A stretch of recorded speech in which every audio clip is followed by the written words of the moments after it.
Hello everyone, I'm Brinique. Welcome back to my channel. Today I have something very special planned for you. I'm going to be demonstrating how to make Bahamian style macaroni and cheese with my very special guest, Bodine Victoria. Hello. Hi. Okay, so thank you so much for welcoming into your kitchen. Thank you for coming. And this is different from Bodine Pot. Yes, definitely. But I love Bodine Pot. I watch your videos regularly. Thank you so much. I actually really loved the last video that you did with the stewed fish, was it? Oh, thank you so much for watching it. I Yes. know a whole lot of people were probably sitting there like, why is this girl frying these potatoes before they go into the pot? It's because I like how they taste. And just doing that, doing little things like that adds to the flavor of the pot before you begin the entire process. And I'm process oriented when it comes down to the cooking. I don't like all of my food to taste exactly the same because then you're going to get bored. And if I get bored eating a plate of food, I'm not going to enjoy it. Definitely. And you know what I really love about cooking is everyone doesn't cook alike. You know, there are going to be some people that are going to watch this video and probably say that they didn't know that something goes in macaroni, or why is she putting this in macaroni? And you know, even with your video, there are things that we do as you know, cooks, chefs, that, like I said, everyone probably may not understand, but to us it makes the pot better, and so that's all I'm really trying to achieve. So I'm gonna probably do some surprising things, but you know. Yeah, and I see here you have a setup for macaroni.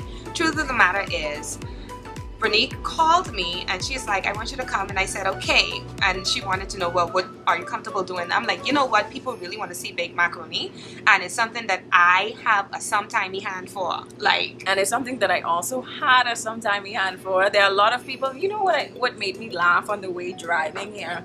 I thought about going to a function, you know, when there's food involved, most people ask, who made the macaroni? Correct. People always want to know who made the macaroni, because macaroni is such a staple in the Bahamian cuisine, and you know, we love macaroni, we love good macaroni at that. yes. So hopefully today we'll be able to share some tips with everyone, so that they would be able to make standard, Good macaroni. good Bahamian macaroni. Because macaroni is something that's sacred. You don't mess with it. You don't, listen, you have to make sure it's cheesy. It has to be flavorful. Some people like what I call the splooshy macaroni, where they kind of boil it almost to the point where it's flat. Oh yeah. But if you get a macaroni from me, you're going to be able to see the holes in the noodles, because I just like how it looks when you cut it in portions. And so what we're going to do is we're going to come up with the perfect macaroni. I love Brinique though, because she's walking me through this, okay? So this is Brinique's baked macaroni. Yes. And So- she got tanks. Yes, I have special secrets to add. Ah.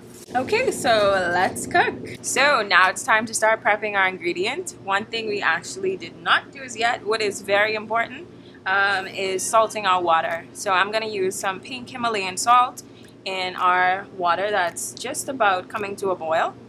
And then after it is boiling, we're going to add our pasta noodles. And while she's doing that, I'm just going to get started on the cheese, because, I mean, cheese. And this is what, you know, we need to understand. Really and truly, if you want a cheesy macaroni, you need cheese. And I A know lot of people skimp on the cheese. I don't know why, because cheese is relatively cheap depending on what time of the year you get them. But I personally like to add like cream cheese. I do mozzarella. Actually, I have cream cheese there. See, you about this life. Yes. But I noticed that you only have one set of cheese here, and that's pretty cool. Yeah. Are we putting any herbs inside here? Okay, so that's actually up for debate. There are some people that like thyme and herbs inside their macaroni, and then there are some people that do not. So actually what I did was I brought a little bit of basil and fresh parsley from my garden. Ooh. Yes, I said my garden. You have the cheese running away. So, so I actually only brought a little bit because I'm trying to conserve it. You know, I'm so happy that it's growing now. I'm thinking about adding the fresh basil to the lobster mac and cheese to give it, you know, a nice flair. So we're going to be trying something new today, but I think it's going to turn out great. So plot twist, there's a lobster mac and cheese in the bake. Yes. Now what I'm going to do, before you came, I took the lobster out of the shell. And what I'm going to do is just dice the lobster and season it so that it's going to be marinating until we're ready to cook it. Oh, wonderful. As I begin the second really big chunk of cheese, like, I was so excited because if I was home, I probably would have been eating it. I actually love macaroni, right? But I hate grating the cheese. So, Oh, that's my favorite part. oh, I'm so thankful that you're here. This is like so therapeutic, and then you know the pieces that you can't really grate, what you end up doing is they end up being like that cheesy little bit that's just in the macaroni, waiting to be discovered. And there's nothing like a really deliciously cheesy, gooey macaroni. I know. And if your macaroni ain't cheesy, like if I you're feel like skipping, cheese is the best part. Cheese is what makes the macaroni That's what it mac is. and cheese. that's you know? what it is. Okay, there are also some people that debate adding herbs that are uncooked to macaroni. Would you add your onions and bell pepper uncooked, or do you cook it before adding it? Depends on what I want it to taste like. So if I'm being really, really fancy, I actually would kind of caramelize my onions. If I'm doing like a super savory baked macaroni, I'd caramelize the onions, and I would also saute like the peppers because I want it to have more depth of flavor. But if I just doing basic macaroni, they are getting diced and they're getting put in while the macaroni noodles are boiling along with the cheese, because they're going to continue to cook, especially if they're being diced finely while the pot is cooking the rest of the cheese. So I'm going to get the onions and the pepper, and I'm going to get started on that. Thank you. You're doing all of my least favorite tasks. You don't like chopping? I don't mind chopping. I think I actually really, really love cooking, because to me it feels as if, you know, you ever watch Ratatouille, right? Yeah. When he's like throwing the stuff in, you know, I love throwing the stuff in the pot, and to me it's very artistic. I love the art of cooking. I actually have a question for you. So how old were you when you started cooking? Honestly, being the oldest daughter, cooking is something that you kind of come into so that you can help mom around the house. My mom has 7 kids, and being the oldest daughter, being in the kitchen, being with my grandmother on a Saturday is something that I absolutely enjoy. And to be honest, I didn't really start to learn how to properly cook until I was in my adulthood. Oh wow. Let me tell you why. Because we always think that you have to have things, the stove set to high. So I used to burn myself often. That's why I had a problem with frying foods until I was an adult, and I learned the proper way to fry it. You know, the things that your parents learn on the island are different from the things that you do here in New Providence. Yeah. I can tell you that now, or in any kitchen, for example. But honestly, I can't even remember from the time that I could quite possibly be allowed to hold a knife. You've been cooking. Speaking of which, I'm gonna get a knife.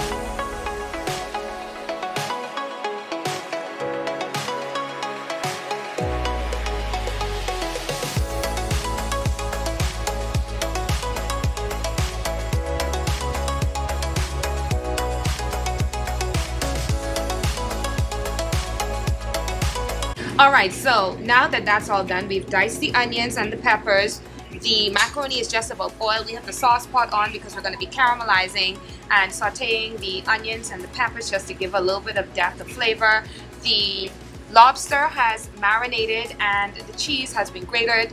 We're on to whisking the eggs as well as doing some more deliciousness. Let's just call it about to doing more saute? deliciousness. Alright, so about 3 eggs for this. How much macaroni is that? Is that about a box? That's a box, so that's 16 ounces. Okay. So I'm just adding some flavored olive oil. At this point, I am going to saute the peppers. Oh, I see. That's like garlic and rosemary inside that olive oil. Yeah. So that should be really nice.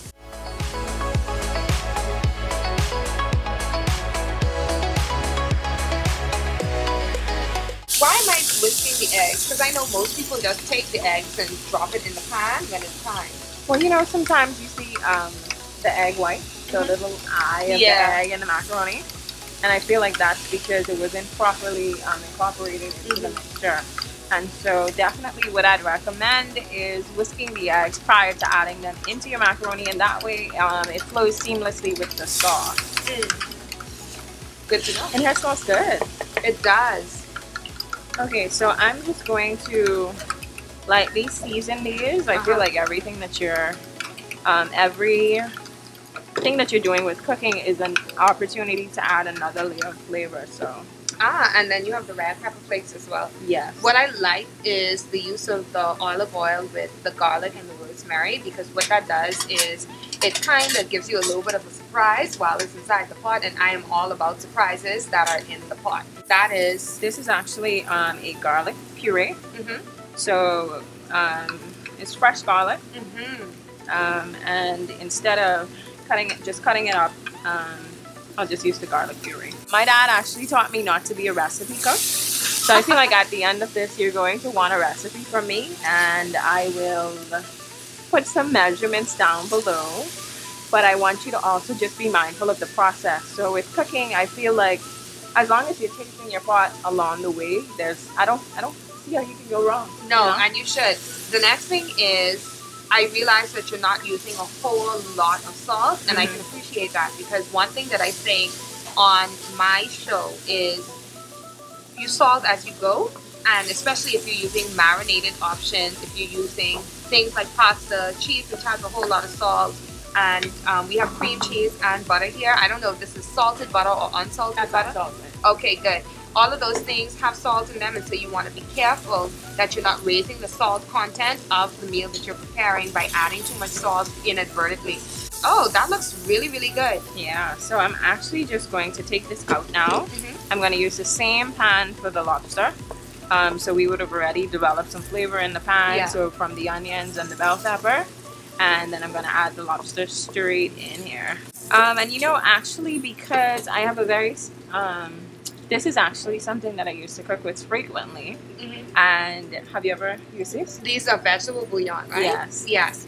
I actually don't. You don't? I don't. Let me tell you why. In my house, we never really use them because I am a season and marinate overnight, make broth ahead of time kind of person. Like if we batch cook, let's say turkey, and I have enough broth left over, I'm going to take that, I'm going to store it, and take the oil off of the top after it cools and put it in the refrigerator, and we use that. So we've never really had a need for using bouillon. But if you see me in a rush and I'm trying to do something very quickly and I just want to hype the flavor up a little bit more, then I'll drop a little bit of bouillon in there. I think it definitely has the potential to make a dish, you know, taste pretty seasoned. Pretty good. Yeah. So I think I'm gonna take this off now. I don't want to fully cook the lobster. Right, because you don't want it to be mealy. Yeah. And there's nothing worse than, let's say, chewy shrimp or chewy lobster or really, really chewy conch. Like the texture of it is just all wrong. And I have a feeling that a lot of people don't remember to kind of partially cook their food. And then because this is also going to finish cooking in the oven, I just wanted to lightly saute it just for some flavor, and then it's going to finish cooking in the macaroni. Okay. So actually at this point, if you wanted to use another protein, so whether that's chicken breast, shrimp, crab, or any other variation of meat, you would do it at this point. The same way we did the lobster, you would substitute it for the other protein of your choice. Okay, and then what's the difference between this and, let's say, a casserole in that case? Because I know somebody is out there trying to figure out, so they're making macaroni and cheese or they making casserole? Because that sounds like a casserole with all these things in it. I know how y'all go. It's okay. I know, right? I think actually adding the eggs in it does make it a little bit confusing for some people. But what I love about our baked macaroni is that it holds up. So I feel like it would not be a soupy mess when you're taking it up, because we actually get a slice of macaroni. So be sure to try macaroni this way. I'm sure you'd love it. Brinique's macaroni is absolutely filled with flavor. Since you've seen the montage, we have diced up onions, sweet peppers, there's some color with the white onions as well as the purple onions. We've added a bit of a bouillon cube to it to give it some additional flavor. Don't forget that you're gonna have 2 milk. Yes, 2 milks. So she has regular cream and she has heavy cream from Presidente, because you know it's fancy if you have Presidente heavy cream.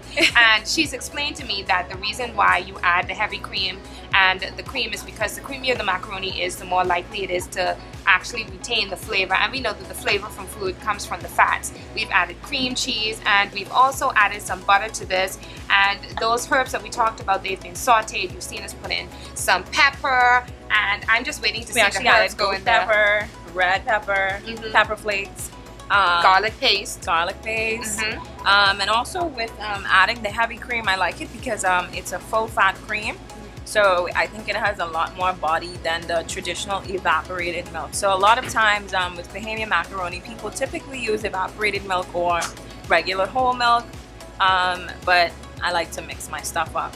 So I actually want Bodine to taste it now. We're actually both going to taste it. Say less. Just to see what we need to add. Okay, so I'm just going to take one macaroni noodle because I'm here more so for the broth. The cheesiness, hold on, I want it. Okay, got it. I'm actually still going to add some more stuff to it, so we're not done yet. We're not done yet. There's more. So I wanted to ask, now, at which point are we going to add the lobster? There's more cream? Just a little bit more. Just a little bit more. Like I'm having a whole Muriel moment. Sorry, more cheese. Yes, less cheese. More macaroni. Too much macaroni.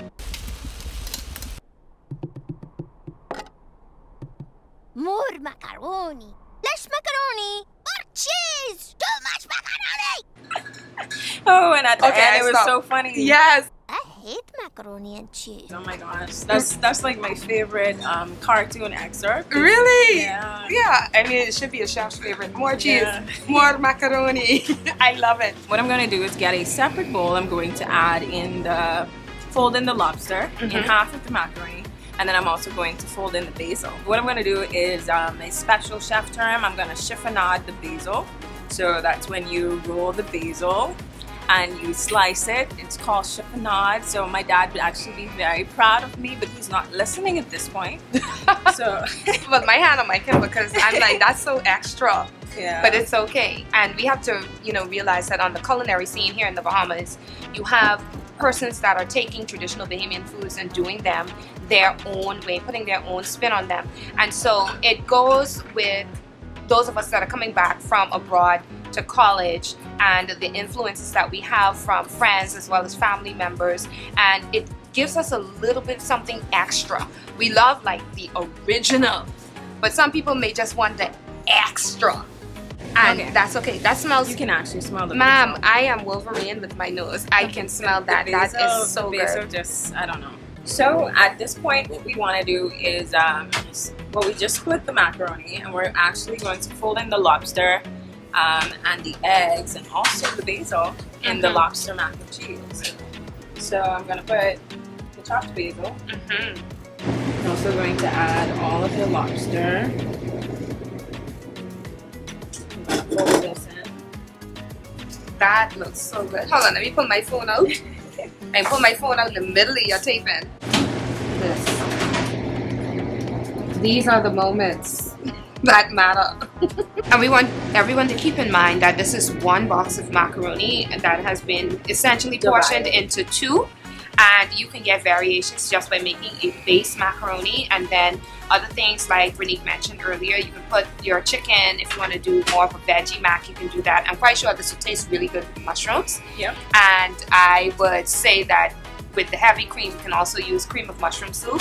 If you really just want to take the easy way out and you've sauteed the mushrooms and things like that. So there are many other ways that you can adjust this to your liking and be fancy at the family cookout.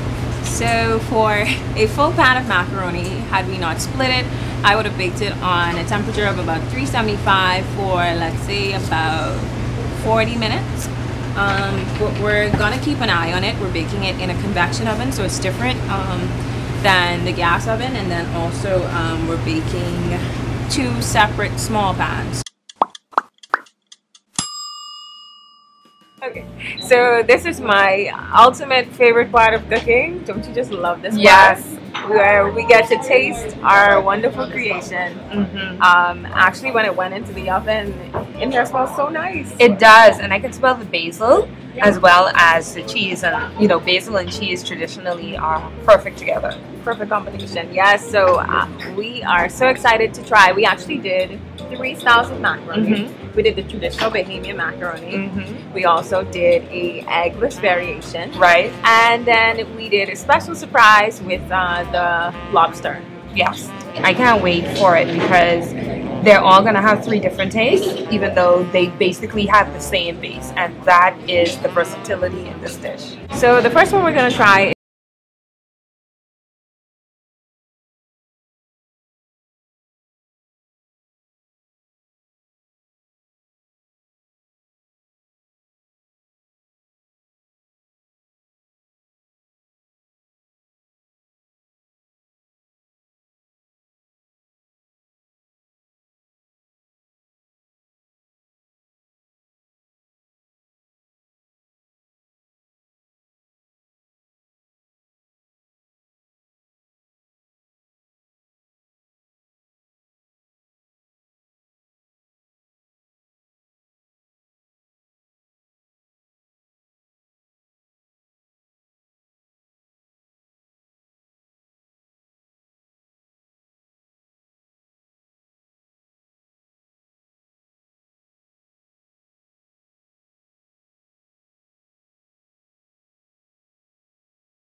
brains looking at me, but I love ketchup on macaroni. I said it. There's somebody else out there that loves ketchup on macaroni, right? Let me know in the comment section below if you love ketchup on macaroni. I know I'm not the only one. Please do not judge me. I don't even have to taste the macaroni, you know, like... This is the official side eye. But no, people associate putting ketchup on macaroni with bad macaroni. Like, oh, if someone puts ketchup on your macaroni, the macaroni doesn't taste good. Technically. No, but I ask for ketchup. No, you know what I do? I ask for ketchup before I taste your macaroni because I know I just like ketchup. Okay. I don't want you to feel offended where I taste the macaroni, then ask for ketchup. Oh my. I just want the macaroni. So this variation is the lobster macaroni without the egg. And as you can see, I think it holds up pretty well. It looks pretty good, and I want to just bring attention to the fact that the consistency does look a little bit different. Like, we're not cutting into this one, but it's pretty firm without the egg. Yeah. Without the egg, but you don't have the creaminess on the inside that you would have from the other, or like the other macaroni, which is cool. So we're gonna save this for our non-egg eating friend. Yes, I know. And we're now gonna bring out the lobster mac and cheese, which is what we're also waiting on. Yes.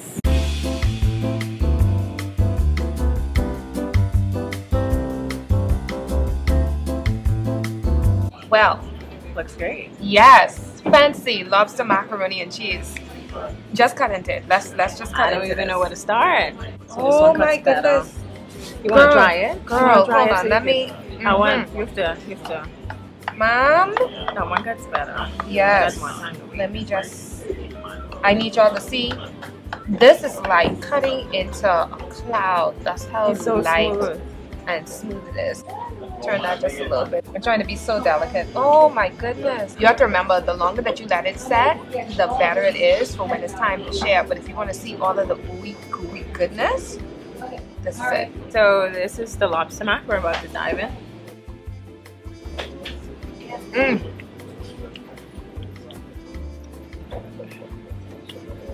Let me tell you something. The lobster is buttery. It is garlicky. It's delicious. It is filled with flavor. It's creamy. I like it. You did good, girl. I like it. Hi, elbow.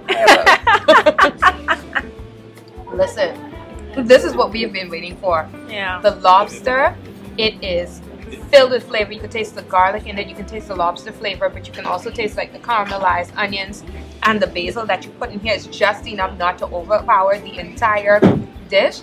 I personally think you can serve this with a salad and somebody has a full meal for the day. It's full bodied, it's still very, very creamy, and it's absolutely delicious. We have so many variations that you can offer. If it's not the lobster, you can actually do a full-blown seafood macaroni. That's with your shrimp, crab, lobster. Or if you want to go the chicken route, you can use chicken breast. Yes. Or just plain. And if you want to pair it with wine, I would personally say I'd have myself a Chardonnay with this, or a Pinot Grigio. What would you say? But hold on, I actually like sweet wines. Okay. I'm a sweet So wine. you're like a Moscato girl? I'm a Moscato or a Shiraz. No, that's the next step that I'm not remembering. But anyway, you know, I actually wanted to put wine with the lobster. Like, I have this habit. Then it wasn't gonna be that. I know it wasn't gonna be macaroni, so I said, let me simmer down. Well, Brinique, I really want to say thank you so much for inviting me here and showing me how you make your macaroni, because this is clearly a Brinique macaroni and cheese. Brinique's Bahamian macaroni and cheese. You definitely have to try it. I will try it. Yeah. And thank you all so much for watching this video. If you did enjoy, please like, share, and subscribe. And also be sure to hit the notification bell so that you can be notified whenever I post new videos. Bye.